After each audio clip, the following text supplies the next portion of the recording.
저희가 얼마 전에 코코본드 상각 이슈와 관련해서 본드런이 우려된다 이런 이야기를 전해드린 적이 있었는데요. 네.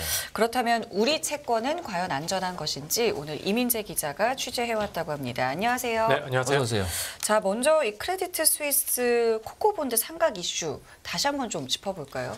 네, 최근에 금융 이슈들이 연이어 터지면서 다소 생소한 경제 용어들이 꽤 많이 들리고 있는데요. 네. 그중 하나가 바로 코코본드입니다. 네. 네, 이름이 꽤 귀엽긴 하지만 채권 시장에서는 악동으로 떠올랐는데요. 네. 이 크레딧 스위스가 발행한 코코본드가 하루아침에 휴지 조각으로 전락하면서 글로벌 채권 시장의 전반에 불똥이 튀었기 때문입니다. 그렇죠. 네, 코코본드는 컨틴전트 컨버터블 본드의 준말입니다. 네. 그러니까 직역하면 유사시에 전환될 수 있는 채권이라는 건데요. 그렇죠. 여기서 전환이라고 하는 것은 이 주식으로 바뀌거나 혹은 상각, 다시 말해서 이 소각되는 것을 의미합니다. 그렇죠. 그리고 유사시라는 게 언제인지가 중요한데요. 네. 이 사전적 의미로 보자면 급하거나 비상한 일이 일어났을 때, 네. 그러니까 우리 채권 시장에서는 코코본드 발행사가 부실금융기관으로 낙인 찍히는 등의 일을 말합니다. 그렇군요. 그러니까 다시 말하자면 코코본드는 발행사 자금 상황이 여의치 않아서 이 부채를 갚지 못하는 지경에 이르면 빚을 상환하지 않고 그냥 장부에서 지워버릴 수 있는 채권이라는 겁니다. 네. 크레딧 스위스가 앞서 AT1이라는 채권을 발행했는데 네. 이게 코코본드의 일종입니다. 그렇군요.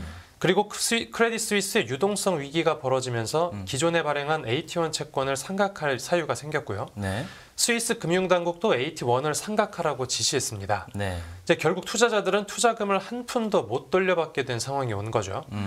채권은 일반적으로 안전자산으로 분류됩니다. 네. 이 발행사가 부도날 위기에서도 채권 투자자들의 투자금을 뭐 주식이나 다른 증권들보다 먼저 변제해주기 때문에 안전자산인 건데요. 그렇죠. 이 코코본드는 공중분해될 가능성이 있으니까 사실상 후순위 채권이나 오히려 주식보다도 더 위험한 거죠. 네. 네, 그렇기 때문에 새로운 성격의 신종 채권이라고 해서 신종 자본증권 혹은 뭐 이제 하이브리드 증권이라고도 불리는데요. 이 문제는 이번 크레딧 스위스 유동성 위기가 네. AT1을 상각하는 데 그친 게 아니라 채권이라는 자산의 근본적인 안전성 자체에 의구심이 들게 하면서 네. 글로벌 채권 시장 전체를 혼란에 빠뜨린 겁니다. 그렇군요. 이 채권 문제가 떠오르면 이제 2008년 금융위기 때였고 이 파생 상품, 채권을 인한 상품들이 많이 위험해지면서 전 세계적으로 이제 홍역을 앓았던 기억이 있기 때문에 그런 건데 어떻습니까? 국내 시장 채권 시장 분위기는 CS 사태 이후에 좀 변한 게 있습니까? 금리는 좀 왔다 갔다 하던데 보니까요. 네네. 일단 국내에서도 적지 않은 코코본드가 발행돼 있어서 일단 경계감이 없지는 않은데요. 네네.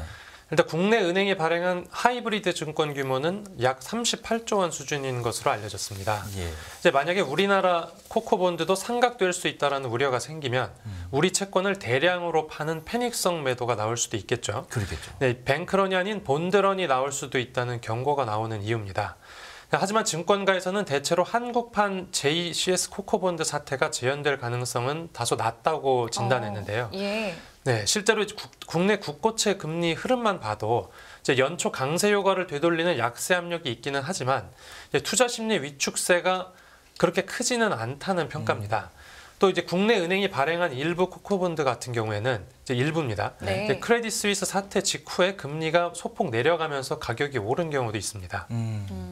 그 국내 코코본드 리스크를 좀 낮게 평가한 배경도 있을 것 같은데요. 그건 어떤 건가요? 네, 이유가 몇 가지 있습니다. 네. 이제 먼저 국내에서 발행된 코코본드는 네. 이 해외 코코본드보다 유통량이 상대적으로 적습니다. 네, 그래서 대형 이벤트들이 반영되는 속도가 상대적으로 느리다는 평가고요. 네. 또 국내 코코본드는 해외 코코본드보다 상각되는 조건도 까다롭습니다. 이제 AT1의 경우에는 크레딧 스위스 그룹이 파산하거나 네. 혹은 부채를 지불할 수 없거나 혹은 공공부문 지원이 있어야 하는 경우에 상각된다라는 조건이 달려 있습니다. 네. 하지만 국내에서 발행된 코코본드에는 네. 이런 수준의 트리거 조건까지는 포함되어 있지 않습니다. 네, 그리고 한국신용평가도 네. 해당 조항 같은 경우에는 스위스 연방은행 UBS와 CS AT1 특약에 예외적으로 포함된 것으로 파악된다면서 이는 여타 다른 유럽 국가보다 매우 강력한 트리거 조항으로 보인다고 평가했습니다. 그렇군요. 우리나라에서 여파가 크지 않은 이유는 제도상의 이유도 있겠죠. 아무래도 스위스하고 좀 다를 거 아니에요, 그죠? 네, 제도상의 이유도 있습니다. 예. 바로 국내 은행들은 그 자본 건전성 지표와 관련이 돼 있는 건데요. 네. 네, 일단 우리 국내 은행들은 자본 건전성 지표가 꽤 좋습니다. 그러니까 국내 코코본드가 상각되는 그 핵심 조건은 바로 이제 우리나라 은행들이 부실금융기관으로 지정되는 건데요. 이제 국내 은행들은 국제결제은행 BIS 자본 적정성 지표를 고려하면 예. 부실금융기관 지정 가능성이 다소 낮다고 평가됩니다. 또 스위스와 한국이 은행 정리 제도에서도 차이를 보이는데요. 예. 이 스위스는 베일인, 그러니까 유사시의 은행이 아닌 채권자가 손실을 분담하도록 강제하는 방식입니다. 네. 반면에 우리나라는 그 반대인 베일아웃 방식을 활용하고 있는데요. 베일아웃. 네, 예. 이제 국내 금융당국은 은행들이 이제 부실금융기관으로 지정을 하기 전에 경영 개선 권고나 경영 개선 요구를 선행하기 때문에 이 상각 트리거가 갑자기 발동할 가능성은 꽤 낮습니다. 네, 한국 신용평가도 베일인 국가와 베일아웃 국가의 정부 결정을 같을 수 없다. 네, 국내 은행 AT1 상각 가능성에 대한 우려는 과도하다라고 평가했습니다. 그럼에도 어쨌든 이번 사태가 벌어졌기 때문에 뭐 금융당국, 금융기관 이 사태를 뭐 주시 안 할 수가 없을 것 같은데요. 움직임은 좀 어떻습니까? 네, 국내 은행권에서는 아직 각종 지표들이 위험성을 보이고 있지는 않지만 네. 안전하다고 단정할 수만은 없는 상황이라고 설명했습니다. 이제 국내 은행들이 앞으로 향후에 코코본드를 통해 자금을 조달을 해야 되는데 그때 어려움이 있을 수 있어서입니다. 네. 근데 국내 은행들은 크레딧 스위스 사태 직후에 임원 회의를 소집하는 등 긴급 점검 태세에 들어갔는데요. 네. 우리 은행 등 일부 은행은 실리콘밸리 은행 사태 이후에 네. 고위험군으로 분류된 금융기관과의 모든 신용거래를 중단하기로 했고요. 또 만기가 긴 국내외 장기 채권 매입을 제한하고 현금화가 쉬운 고유동성 자산을 우선적으로 확보하는 그런 투자 계획도 세운 것으로 알려졌습니다. 이제 우리 금융당국도 사태 직후에 국내 금융사들의 자산들이 얼마나 크레딧 스위스 위험에 노출됐는지 그 현황 파악에 나선 것으로 알려졌습니다. 이 CS 같은 세계 톱티어 신용 등급도 제일 좋고 이런 은행들이 이제 이런 문제가 생겨서 이제 역사의 뒤안길로 사라지는 마당인데 이런 문제가 생기면 꼭 문제가 뭐냐면 우리나라가 발행한 우리 금융기관들이 연계돼 있는 네. 한국물 채권들 이런 게 문제란 말이에요. CDS 프리미엄 움직이잖아요. 네, 우리는 뭐 괜찮은데 뭐 세계 채권 시장이 불안하게 되면 아무래도 취약한 나라로 구분되는 우리나라 같은 경우에는 영향을 많이 받는다. 어떻습니까? 채권물 영향이 좀 있을까요? 네네, 지적해 주신 대로 네. 그 국내와 다르게 해외에서 발행된 한국물은 네. 일부 영향을 받고 있다고 평가됩니다. 네. 한국물은 KP물이라고도 부르는데요. 네네. 국내 기업이 미국에서 달러로 발행한 채권입니다. 네. 그러니까 코리아 페이퍼의 준말인데요. 이 크레딧 스위스 AT1 상각 직후에 글로벌 시장에서 거래되고 있는 KP물 전반의 유통금리를 살펴보면 그 유통금리가 0.02 내지 0.05%포인트가량 상승했다고 전해집니다. 그만큼 가치는 하락한 거죠. 네. 네. 그런데 이제 물론 은행별로도 약간의 차이는 있습니다. 네. 이제 신한금융지주와 하나은행이 2년 전에 각각 발행했던 네. 달러와 신종자본증권이 있는데 네. 이 신한금융지주의 KP물은 떨어진 가격을 곧바로 회복했는데요. 이 하나은행은 이후에도 계속 하락세를 이어갔습니다.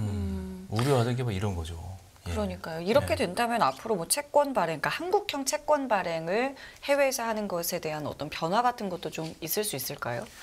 네, 이미 실리콘밸리은행 파산 사태 이후에 KP물 발행이 한 달 넘게 중단된 상태입니다. 그러니까 극심한 변동성 때문이라고 풀이되는데요. 이 현지 시각 기준으로 20일에 미국 발행 시장이 재개되면서 KP물도 발행이 다시 이루어질 수 있을지 주목되고 있습니다. 네. 네, 현재 한국석유공사와 한국광해광업공단 등이 달러 채권 발행을 준비하고 있는 것으로 알려졌는데요. 네. 네, 다음 주 예정된 북빌딩, 그러니까 수요 예측 결과에 따라서 KP물 발행이 다시 재개될지 여부가 정해질 것으로 관측됩니다. 네. 채권 시장에서는 다소 전망이 엇갈리고 있는데요. 네. 이제 한 시장 참가자는 미국 FOMC 이후에 미국 등 글로벌 채권 시장 발행 분위기를 살핀 후에 한국물 또한 재개 가능성이 점쳐질 것으로 보인다고 말했고요. 네. 반면에 다른 시장 참가자는 FOMC 결과를 둘러싼 시장의 반응을 예측하기 쉽지 않은 분위기여서 네, 이런 점을 감안하면 이번 달 한국물 조달 재개가 가능할지는 미지수다라고 평가했습니다. 알겠습니다. 오늘 취재 파일은요. 본드런 공포가 엄습한 우리 채권에 대해서 이민재 기자가 전해주셨습니다. 이민재 기자와 여기서 인사하겠습니다. 오늘 말씀 고맙습니다. 네, 감사합니다. 네, 수고했습니다. 금융투자로 돈 벌기 쉽지 않으시죠? 그런데 불가능한 것도 아니죠. 글로벌 IB 트레이더의 눈으로 본 더 넓은 금융의 세계, 그들의 투자의 기술 정말 궁금하지 않으십니까? 여러분들을 응원합니다.